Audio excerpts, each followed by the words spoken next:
It seems to me that for the West, the biggest threat to democracy is our own internal divisions, that there's no external enemy as dangerous as the undermining from within that we face right now. Polarization is pulling us apart, and we no longer have a vigorous debate, which is what a democracy should be about. Instead, we make it a tribal us versus them. The other person isn't just in disagreement, they're evil, and that's a real threat.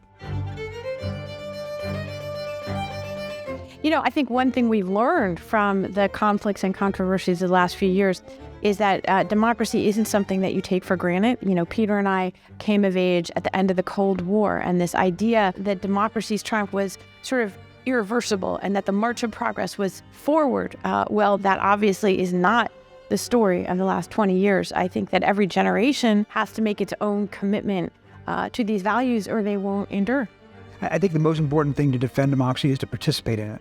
And there's a natural tendency these days to be disenchanted, to be alienated from the process because it doesn't feel like it's working. The only way it's going to work is if people get out there and really participate in it. That's a tougher one because it seems to me that, the threat is not from the outside, although there are threats from the outside as much as they are from within. One thing I think that we've all learned, you have to understand the nature of the problem in order to do something about it. But it's a democracy, which means by definition, it's messy, it's chaotic. The United States is going to do the right thing after it's exhausted all the other possibilities. So we may be in a situation like that once again. I think the other thing that we, the United States and the European Union can do to strengthen democracy around the world is to basically strengthen it at home.